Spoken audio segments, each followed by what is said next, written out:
Now at 5, in the lead, Joe Biden closing in on the presidency of the United States after taking the lead in key battleground states. What Biden is planning tonight. Another record day in the battle with coronavirus, the impact on hospitals and what it means for patients. And this map looks more like early October than early November. We'll talk about the temperature momentum heading into the weekend and when we could be breaking some records. From the station working for you, this is WRTV News at 5, streaming now. And good evening to you. I'm Mark Mullins. And now first at 5, major shifts in some key battleground states has pushed Joe Biden into the lead over President Trump in the race for the White House. But votes are still being counted at this hour. However, the electoral vote map hasn't changed. Biden is still leading with 253 to 214, with 270 votes needed to win. But the former vice president is now leading the vote count in Georgia, Pennsylvania, Nevada, and Arizona, according to ABC News. And as ABC's Alex Perchet reports, Biden is expected to deliver a primetime address to the nation tonight. Tonight, millions of eyes will be on Wilmington, Delaware. A Biden campaign official telling ABC News the former vice president is expected to speak. A senior advisor telling ABC we should expect a similar event to the one they were planning election night. Overnight, vote totals in key states boosting their confidence and chances of victory. Joe Biden taking a slim lead in Georgia, now up by more than 1,500 votes, but with several thousand more ballots left to count. Biden getting his biggest boost from Clayton County, an area long represented by the late Georgia Congressman John Lewis, a fierce critic of President Trump. The president still alleging foul play, but offering no evidence. The election apparatus in Georgia is run by Democrats. Not true. Georgia Secretary of State oversees elections. Obviously, the Secretary of Raffensperger is a Republican. I'm a Republican. The job of elections directors in this office is to count every legal vote. While winning Georgia would be good for the Biden campaign, winning Pennsylvania would put Biden over the 270 electoral college threshold to become president-elect. Overnight, he took a lead in the Keystone State, which has only grown since. And there are still tens of thousands left to count, including in Democratic-leaning Philadelphia County. While some, including the president, continue to spew baseless claims of fraud, claims for which his team has not produced one iota of evidence, what we have seen here in Philadelphia is democracy, pure and simple. Former Vice President Joe Biden and his campaign becoming increasingly confident as their vote margin grows, and he has several paths to win. President Trump's options to win the White House becoming more difficult. Biden preparing to address the American people tonight after days of calling for calm. Democracy is sometimes messy. It sometimes requires a little patience as well. Senator Kamala Harris is also expected to deliver remarks tonight, a source telling ABC News that while they are not declaring victory, there is a sense of we did it in the campaign. Alex Perchet, ABC News, the White House. Well, tonight, many questions about the expected transition of power and the calls to recount the votes in multiple states. Our Rafael Sanchez just spoke to our political insiders about these hot topics. It is time now for our political insiders. We're seeing a lot of bickering in this presidential race. Will there be a peaceful transition of power, Megan Robertson? If there is an actual reason to go to court, the Trump campaign should do so. But if they don't have facts to back it up, they need to knock it off.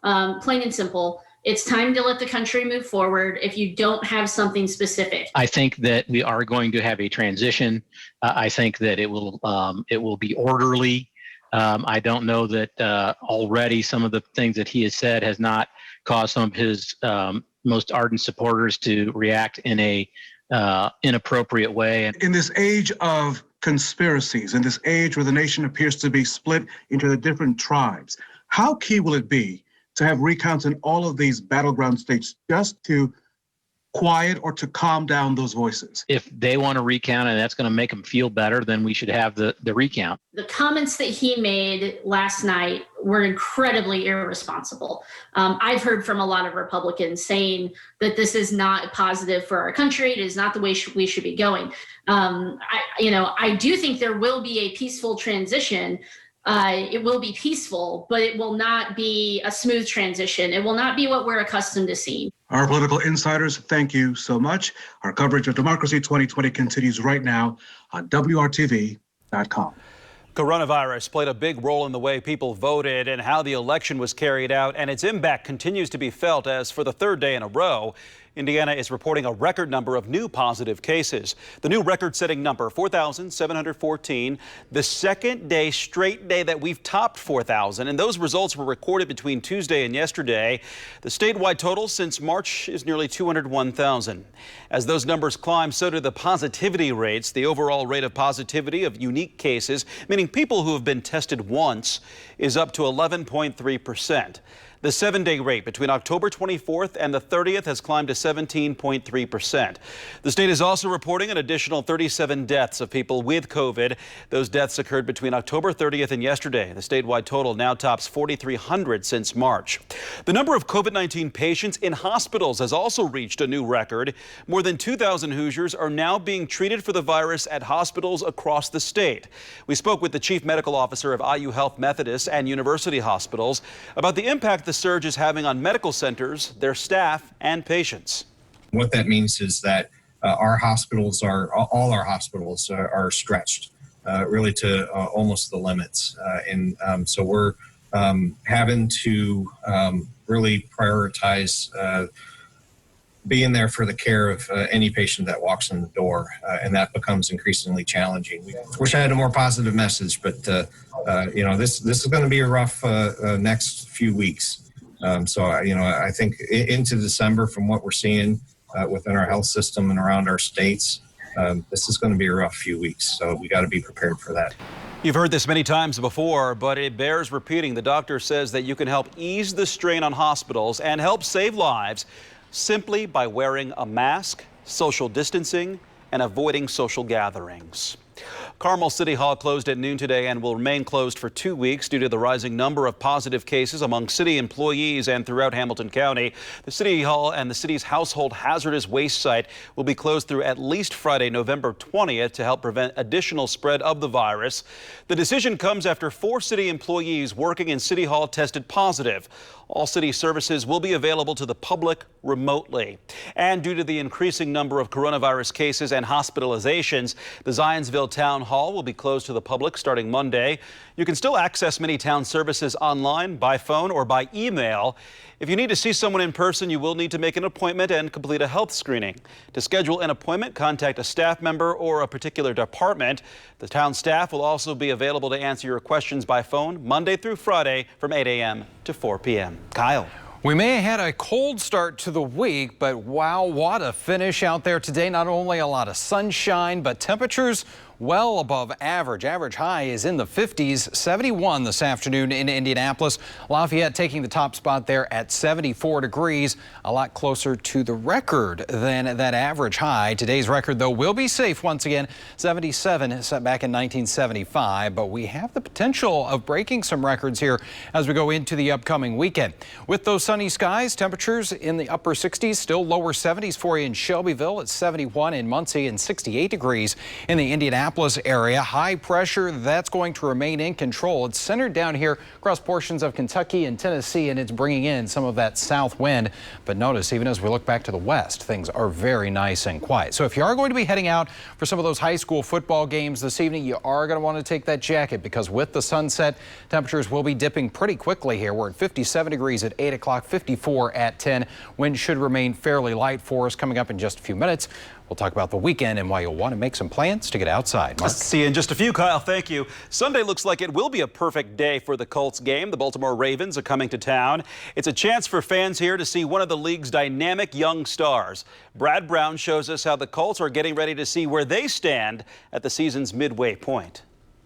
One final workout before their biggest test of the season. One that's always stood held pretty tight, that's hard to overcome is turnovers. So, and you look at the 2 games we've lost. Those are the 2 games we turned it over the most and couldn't overcome them.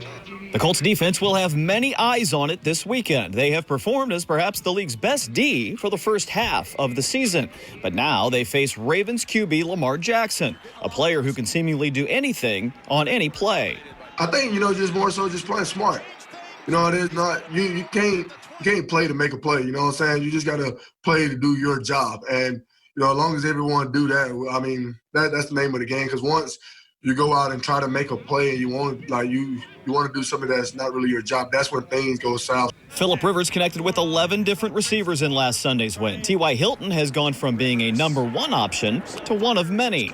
It's easier for us. You can't just concentrate on one guy, whether it's first down, second down, or third down. So, we got a lot of playmakers in. That's how you build great teams. Once you get the ball moving, they can't key on one guy or key on how to stop two guys. So we got multiple guys that can make plays, and it can make us better and dangerous. It's the first of 4 straight games against playoff level and division title contender teams. The Colts will find out where they stand with 8 games still ahead of them. After Sunday's game, it's a short turnaround to Thursday night in Tennessee. Brad Brown, WRTV Sports. What about the roof on Sunday? Well, Colts owner Jim Irsay tweeted this earlier today. Additional tickets are on sale, but asking fans for input. Roof open or closed? The response is overwhelmingly in favor of open on what's supposed to be a sunny afternoon. The team will make a decision on game day morning. We'll see what happens there. Congratulations go out tonight to IndyCar driver Graham Rahal and his wife Courtney. Graham announced on Twitter that he's now a girl dad. Rahal's wife Courtney gave birth to a baby girl earlier this week. The IndyCar driver says that Harlan Ann Rahal was born just after midnight Monday. Both mom and baby are said to be doing well, so we congratulate Graham and Courtney and Harlan there. Still ahead here on WRTV, the pandemic has created all kinds of supply shortages. While some are getting better, there are new ones to deal with, some you may not even expect. And if you're raking leaves this weekend, the city is ready to take them off your hands. What you should know to make the process easy for everyone. Kyle. And even though we picked up nearly 5.5 inches of rain in the month of October, we still need a little wet weather as we look at some drought near and south of I-70 and also northwest parts of the state. We'll talk about that next chance for rain. You're watching WRTV News at 5.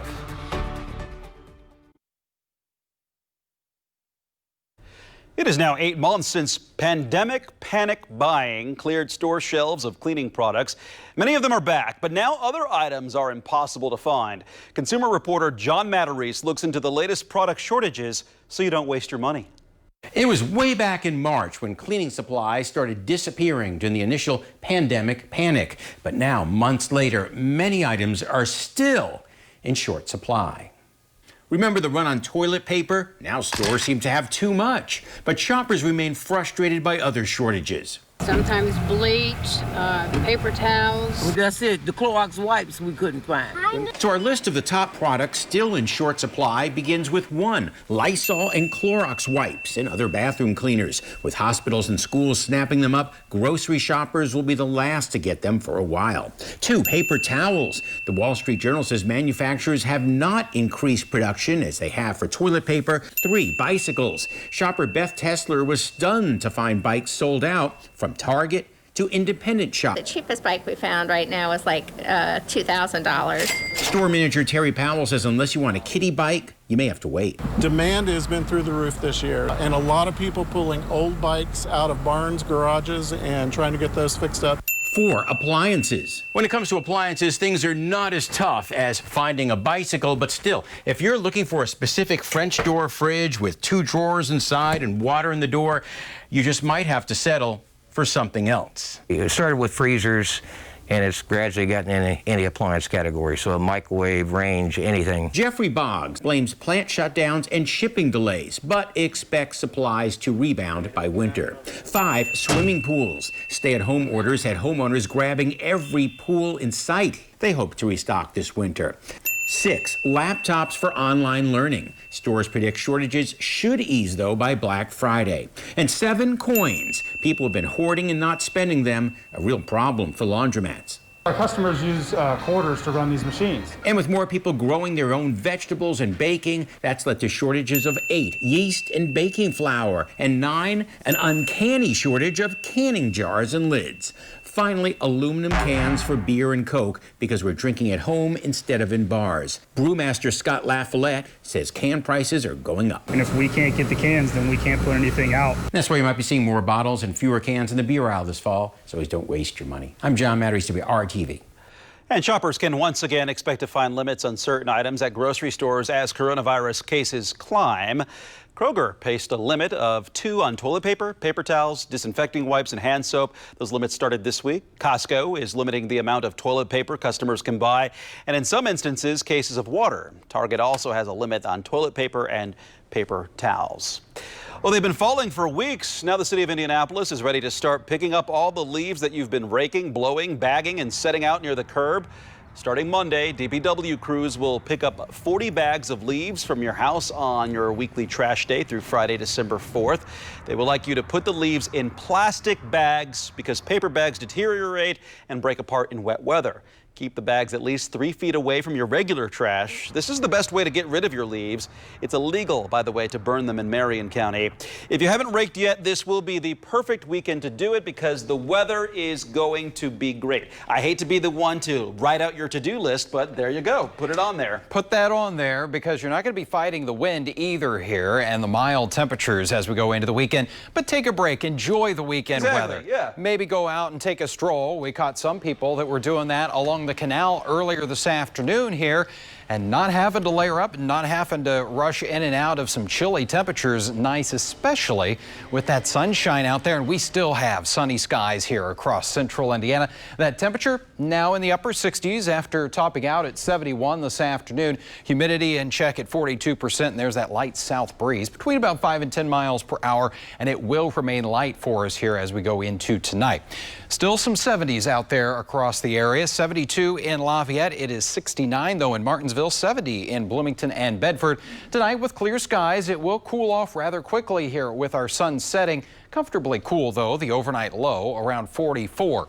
Tomorrow's record high, 76 degrees. May not quite get there, but we're going to be very close. That is a long-standing record, 1915 here. So the warmth that we have been building up here is going to last into the upcoming weekend and lots of sunshine. Look at these temperatures taking off already at noon. We're at 66 degrees, so we're already there above our average high for this time of year and back into the 70s, around 74 for the afternoon high. So only a couple degrees shy of that record. And there's that light south wind around 5 to 10 miles per hour. So shouldn't blow those leaves around too much for you. 75 in Bloomington, 73 tomorrow afternoon in Muncie. And I think we've got a better chance at tying or breaking some records here as we go into the second half of the weekend and Monday. The record and the forecast, 76 degrees there. And as we go into Tuesday, the record is 75. That's also what we're forecasting for an afternoon high on Tuesday. So it's several days of warmth here. And if you are going to be heading to the Colts game on Sunday, talked about maybe having the roof open, and here's a good reason why. With sunny skies, our temperature around that kickoff, 74 degrees. We'll have numbers in the middle to upper 70s here as we get to 3 o'clock in the afternoon. Again, the wind shouldn't be too much of a factor. As far as the next chance for rain, well, it's not going to be this weekend. It's probably not until we get into Tuesday late in the evening. Could have a few thunderstorms in the mix there as well. Maybe a couple of those could be on the strong side. Then that system will push through here pretty quickly. So I think we will be dry on Wednesday, but we are going to have some temperature changes. Let's check out your 7-day planning forecast now. Looking pretty good here as we go through the next few days with those highs in the 70s. Even the overnight low is going to get a little milder here. 50 degrees by Sunday morning, 76 into the afternoon, middle 70s there with sun and clouds on Monday. Most of our Tuesday going to be dry, a little breezy here as temperatures make their way into the mid-70s. Then as we get into the evening, overnight hours, a few showers and thunderstorms. Look at those temperatures, though. It does bring us back to reality as we get into Wednesday and Thursday. Average high, middle 50s. That's about where we'll be here. Wednesday, a high of just 55 degrees, but a 20-degree temperature drop from where we were on Tuesday. So it is going to feel quite a bit cooler out there, but temperatures not going to be crashing all that much. As we get into Friday, we recover to 62.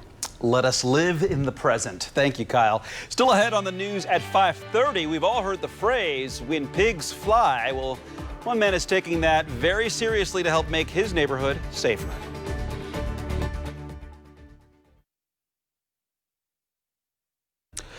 Well, a flying pig is getting the exact reaction that a Colorado man wanted when he put it up. That's right, a flying pig we're talking about. Drivers are slowing down to take a look, and that's just what he wanted. Ron Donato is tired of drivers flying along the highway in front of his home near Denver. So he took matters into his own hands and built a giant pink pig with wings that flap attached to a 10-foot pole that makes it look like it's soaring over the side of the road. couldn't go out, couldn't do anything, so I decided to do this just to slow the traffic down, and it sure has helped. I'm not an artist of any sort, so I did paper mache, and then to make it weatherproof, I fiberglassed it, and then painted it pink and put lipstick on it. Everybody speeds through here. There's very few that do the speed limit, yeah. We've tried to involve the Jefferson County Police Department, but they're just too busy with other stuff. So all my neighbors are real happy I did it. Maybe we'll do some more. All it took was a lipsticked pig. All right, the local sheriff's department said it doesn't have a problem if residents post or do something to remind drivers to slow down. They just don't want them to try to enforce the law themselves. Looks like this works. This presidential election has shown just how polarized and divided this country has become politically. Tonight at 6, we're asking people and trying to find out why there is so much division. And next on the news at 5:30, the new year will definitely bring a change in the state Democratic Party. The big announcement made today.